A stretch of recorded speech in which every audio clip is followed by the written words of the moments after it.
Support for this Public Radio International program is provided in part by the PRI Program Fund, whose contributors include the John D. and Catherine T. MacArthur Foundation.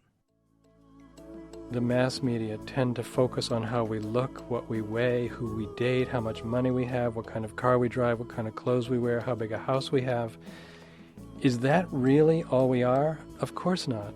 I guess what I believe is that there is a need for some kind of alternative to that message. Journalists who follow a different drummer and strive to make a more meaningful use of our mass communications media. You're listening to Humankind. I'm David Freudberg.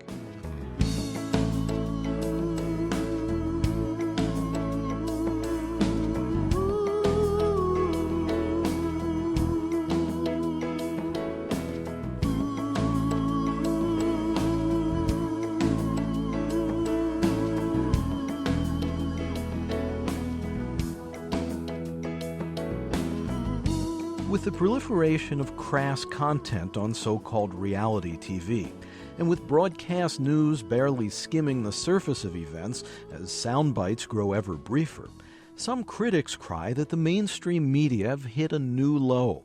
The major networks have turned to these techniques, hoping to lure back a segment of their shrinking nightly audience. And some practitioners of alternative media believe there's good reason for people to turn away from the standard broadcast fare. Much of today's journalism, they lament, falls far short of the role that should be played by the Fourth Estate. Thomas Jefferson, said, give people the information, they'll make intelligent decisions. The responsibility of the media is to give people the information so they can make intelligent decisions. And that is not happening. That is simply not happening. People do not have the information they need to have. Veteran public radio producer Michael Toms has hosted New Dimensions for more than 25 years. He believes that mass media owned by giant corporations present carefully controlled content that has the effect of narrowing public awareness about important topics. They say that most people in America get their news from television. Well, if we look at the television news of the major networks, for an example, all of these news departments within recent years their staffs have been reduced, and the news has largely become entertainment. And the average in-depth news report on television is about 90 seconds in duration. What kind of depth you can't have much depth there. So I say that maybe 3% of what's going on in the world is reported through the news media in the United States, the mass media in the United States. So there's one example of people getting a very limited view of the world, limited view of our society, because there's not enough time to focus on the major issues. And television also tends to dumb down its presentation of whatever it covers. Time magazine has dubbed it the summer of the shark, even though shark attacks nationwide are down from last year. The frenzy began in early July when this boy had his arm bitten off near Pensacola. Set apart from the ambience of mainstream media sensationalism, alternative communicators offer an entirely different worldview to audiences in print, online, and over the airwaves. It is only through a change in human consciousness that the world will be transformed. The personal and the planetary are connected. As we expand our awareness of body, mind, psyche, and spirit. Michael Toms' New Dimensions program, begun in San Francisco in 1973, provides a weekly informal forum for authors and other thinkers whose bold perspectives on the environment, spirituality, politics, and culture seldom penetrate the highly regulated mass media. Well, looking at the education that our children are receiving in terms of history, it's war, war, war, war, and it's very rare to find a curriculum that gives a sense that there's any other alternative, so the children are... And then you realize that nobody feels secure when they don't know where their meal's coming from tomorrow, so you can't separate security from the problems of poverty and hunger, and you certainly can't separate security from the problem of environmental deterioration and impacting the life support systems of the planet. And that necessitates... Sometimes people forget that the most important of all the virtues is courage, because without courage you can't practice any other virtue with consistency. You can't be consistently kind or true or generous or open or fair-minded without. New Dimensions, supported primarily by individual listeners, is heard on hundreds of radio stations as well as on the web at newdimensions.org. It draws a loyal audience to a freewheeling, provocative exploration of what it calls ideas on the leading edge of change. But it must compete against an increasingly crude popular culture. How concerned are you by the levels of violence, coarse language, explicit sex, all of the assault in mainstream media today? I think it's awful. I think that we've lost standards. We don't have standards anymore. Because we don't have standards, then it seems anything goes. I mean, every year with the release of new programming, we have networks that push the edge more and more. We have terrible violence on television right now, and we have sexuality that's pushing the edge of what closes on pornography. Yes, we have this First Amendment, but the First Amendment is not a license to do anything you want in the way of speech, because the Fairness Doctrine has been repealed, because the airwaves have been deregulated. It makes it possible for the Rush Limbaughs and the Howard Sterns to exist. If we had the Fairness Doctrine, they could not operate, period, in a paragraph. We used to have standards about for public affairs programming. Those standards are gone. I mean, there's been a great outcry about children's programming, and guess what? Yeah, we have children's programming, and mostly it's infomercials for toys and products.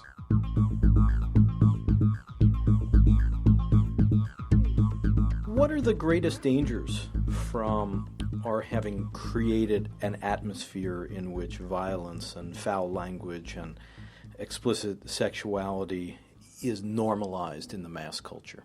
Well, I think it reflects the culture. It's kind of a vicious cycle. It's a merry-go-round. And we've got to stop the merry-go-round and say, hey, we've got to change this. We've got to transform this, because it's reflecting in the culture. Now we're having shootings in schools. We're having violence in our urban areas. We have a very violent society. We have an epidemic of violence.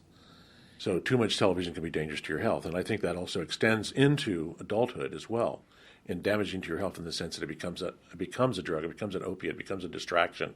And in this culture, we've created Olympic levels of distraction. Every day there's a new one coming down the pike. So, there's just so many things to take our attention away from the essential questions. The essential questions, in my terms, being, why are we here? What are we doing here? What is human life about? What does it really come down to? It comes down to relationship, community, love, family. These are the essential questions. And we get distracted from those essential questions by the way we use the media and the way the media uses us. Why do we succumb to those distractions so easily? I think because the culture we live in tends to support that kind of distraction. We live in a fast lane culture, and we have to get on the off-ramp to realize we're even in the fast lane. Then once you're in the off-ramp, what do? Well, you have to take time for yourself. You have to make time for yourself a priority in your life. And we haven't done that. I remember in the late 60s, early 70s, there was this great promise of more leisure time, that the kind of technologies that were coming on in the future, and I mean, in California in the late 60s, early 70s, where I was living at the time, there was this big second home land boom, because we're going to have so much extra time, and you have a second home in the mountains or in the lake or whatever. And because there's going to be all this leisure time. And what's happened? That leisure time never materialized. We're working more, enjoying it less.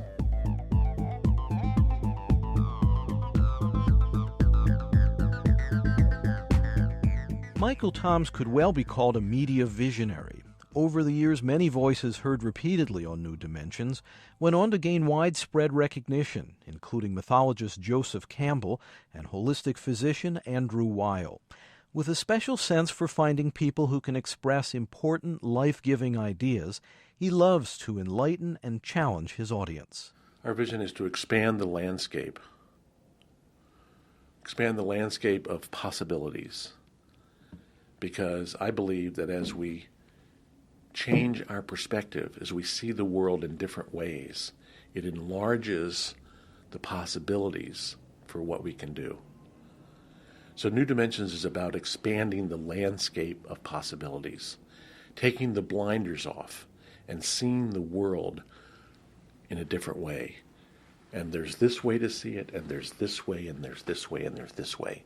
So we cover a wide breadth of topical matter because the world is made up of lots of perspectives. And we try and focus on people and ideas that are making a contribution in a meaningful way in our society, whether it be local, regional, national, or global. And there's an opportunity, there's a window of opportunity over the next 10 years where we could make some basic choices and revise some of our priorities that could affect the next 100 years in a major way. And so that's a priority we have to make. It's a choice we have to make. And we have a window here to make it, but we better make it fast. We better make some new choices fast and set some new priorities quickly. And I think if we do that, and I think human beings are amazingly resilient, we're amazingly inventive, we're very, very capable of making enormous changes if we have the information, if we know what we have to do.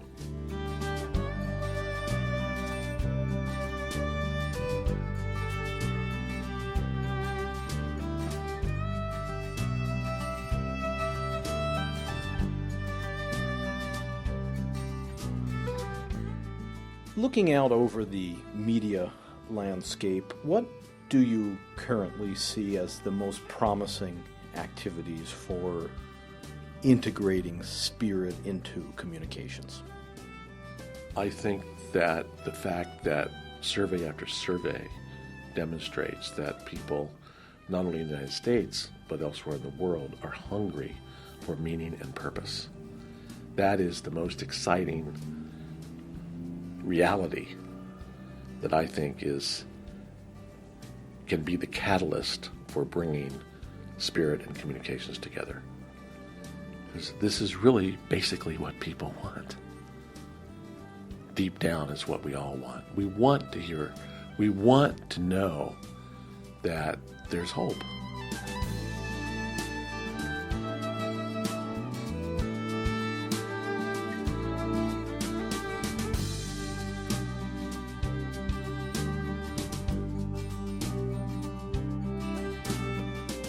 On the opposite coast from California, in the charming New England town of Brooklyn, Maine, another communicator plies his craft to the rhythm of a different drummer. Jon Wilson publishes Hope magazine. It's aimed at bringing readers the stories and faces of people in all walks of life who strive for a better society. Hope offers inspiring ideas while avoiding the trap of saccharine writing.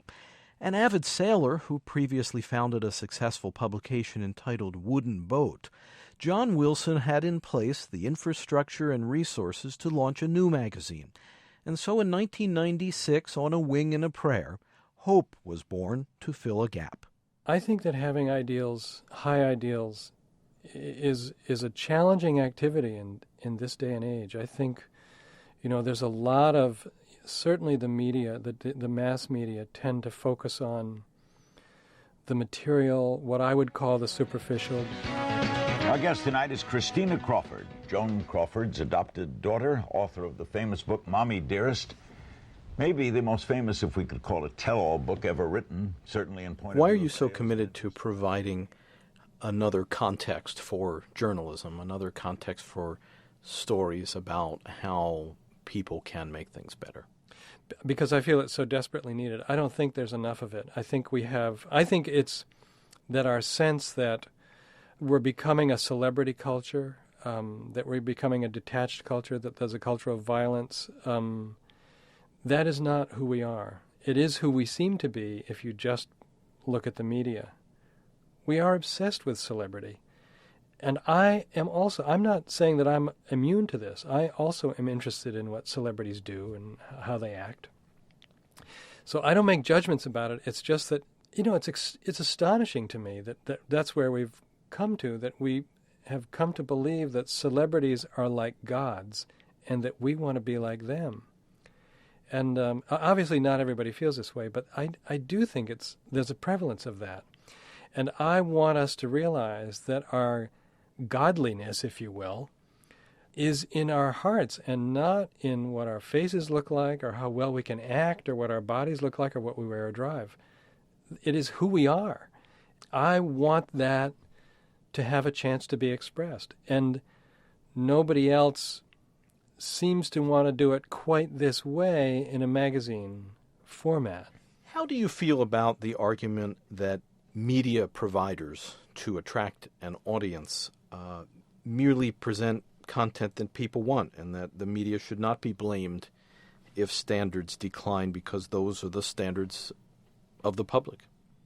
I feel that what you're saying is exactly true, but I think that media, by virtue of their power, have a responsibility to the society. I think that whatever is being taught in journalism schools, not to say, let's separate ourselves from the entertainment industry. We'll get to that. I believe the media have a fundamental responsibility to advance the discourse in our society, to advance the conversation about what makes a healthy society, about what a human being, a true human being is. The news media says our job is to be objective, but I just don't believe that it is objective enough. I believe there's plenty of bias in what is reported. It's just a different bias. So that segues into the entertainment industry, which is in the same position. People are tremendously influenced by films, for example. If more screenwriters could work toward helping to influence society, reflecting the best of society instead of the worst. I mean, look at the proliferation of violent films. That is really, to me, is a sickening thing, because I'm personally not a violent person. Apparently people love that stuff. And, I don't know what it is that makes them love that stuff, but they do. And I'm not saying they're all wrong. I'm only saying, shouldn't the entertainment industry try to make something better out of what is happening there than they are? I always see this as a creative failure rather than solely a void of values, because there are ways to really engage people, to get people's adrenaline pumping, to capture their imagination without resorting to the kind of most degraded kinds of behavior imaginable. I absolutely agree with you. I think it is a creative failure. I think, in some ways it's hard for the writers probably to dare to step out of that box, to propose something that would be, that would cross over that line. What we have to do is remind our readers and our listeners that there is an alternative way to think about this. And the more of us who are doing this, the more we'll be heard. And the more we're heard, the more the public, the consumers, will say, wait a second, give us something a little more, because we are the ones who are buying it. And we are the ones who are not saying, at least loudly enough or articulately enough, this is not what we want.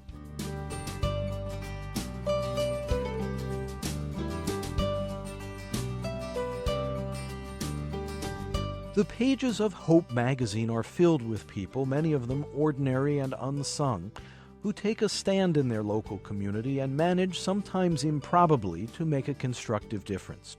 There are thousands of such stories to choose from, and Jon Wilson publishes the ones that he finds most moving and honest. Teachers who are working in classrooms to make their students feel whole rather than feel as if they are receptacles for information. We had a piece in the current issue about a woman in South Central Los Angeles who started her own school. Actually, her father started it after the Watts riots in L.A., and she now runs it. She just wants them to know that they are whole human beings. They may not become highly educated in the classic university sense. They may not get great, classy jobs, but they will go into whatever work they do with a full sense of who they are and that they are loved. That's important to her, that they are loved. That's the kind of educator she is. She's a wonderful woman. Another one was a woman who sold real estate in also in South Central Los Angeles. She was earning a 6-figure income, but she was drinking a lot of it away. She was a heavy drinker. She just realized that she was making tons of money, but nothing was changing in the world around her. She was finding beautiful places for people to live, but nothing was changing in the world around her. So she decided to open an after-school program in the neighborhood where the kids were going to school, a place where they could come and be safe from either victimization or exploitation from other kids in the neighborhood, or if they wanted to study, they could study. If they wanted to learn skills, they wanted to just do their homework, they could do it because it was a quiet, safe place where they were gathered to do their homework. This woman quit her job as a real estate agent and just runs that program now. It's a beautiful thing when that transformation happens, because you really see, you as a reader, you want to be there. You want to do that too. And so we need those examples, those stories to understand what we can do to make a difference. So what so fascinates you about these people? I guess the fundamental thing that fascinates me is that they dare to step off the track that has been or is safe and successful for them, that they dare to step out into the unknown, that they dare to step out of the danger zone. In fact, that's where we like to be in Hope magazine. That's what we want the magazine to cover. That is a struggle. There are triumphs and there are failures. It is not easy to keep those ideals alive in our culture. I think one can end up working pretty alone, or one can end up working in a context of, let's say, organized religion, or maybe semi-organized spiritual groups, spiritual pursuits. I think in any case, it is not easy. I think people who struggle with the expression of high ideals always feel as if they're in the minority.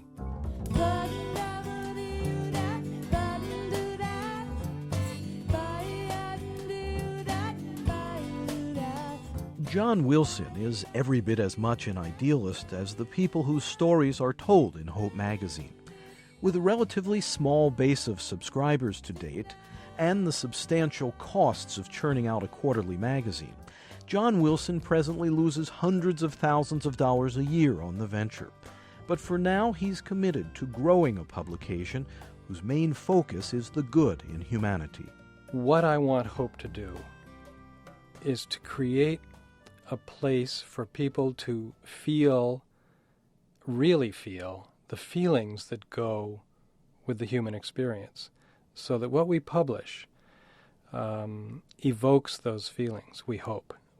That we want not to simply entertain readers, although we know that a magazine has to do that as well, but we want to engage them in the process of being human. And what do you mean when you say trying to engage people in the process of being human? I think there's a lot of what goes on in our lives that allows us to kind of remove ourselves from being human. We're asked to appreciate things intellectually. We're asked to appreciate things, to experience things from a detached, controlled point of view. Sometimes that detached, controlled point of view is not that human. And I don't mean inhuman. I just mean that it is so detached from elements of empathy and understanding, elements of identification, sensitivity, the connection between people, the being in touch, that when we receive information or experience experiences, if we detach ourselves from the human side of that, if we just have an intellectual experience, for example, I think we abandon a significant part of ourselves in the course of doing that. And I want us to be, and I mean fully be, where our feelings are, which is the most human, it seems to me, of experiences. I don't think that the intellectual process is the most human experience. I admit that it's part of the human experience. But I guess how I translate the human experience is in the area of feelings, how we feel, how we respond, as opposed to what we say, even sometimes as opposed to what we think. So what is the makeup of people who nevertheless are willing to sort of press forward and try to make things better. What drives those people? Because you've profiled quite a lot of them in Hope magazine. Mm-hmm. First of all, the belief that this is possible, the belief that they can make a difference, the belief that the ideal or the objective they're working toward is so right that no matter what they have to struggle through, they're going to stay with it. I think that's a fundamental component. Second, I would say, I'm guessing, kind of an inability to take no for an answer. That, to me, is the most common and, for me, important point. That ability to despite the evidence, press on. I mean, again, that's in many ways what we do with Hope. Hope, as you know, is struggling as a magazine. Why is that not foolhardy? For the accountant at our company, I think there are days when he looks at our financials and says, Jon Wilson is really a fool. If you're only looking at the bottom line, it not only could, but it would look foolhardy. Why would you lose so much money on a regular basis? Why it's not foolhardy for me is because I believe in this idea. I believe that we as a culture deserve a magazine that focuses entirely on the idea that we can make a difference, that it is worth the work. In a way, if we give up, and this is not what drives it, but this is certainly a component, if we give up, then we are saying that there is no hope. I can't do that. And not just because I have to admit defeat. It's not that. It's because I believe that it's possible. I know that I'm naive. That's my stock and trade. And I can live with that. I don't mind that at all, because somebody maybe has to be this naive to say that there is this alternative. There are people out here who are doing great things. If it's foolhardy, I'm a fool, and I don't mind being a fool in this case. Jon Wilson of Brooklyn, Maine, publisher of Hope magazine.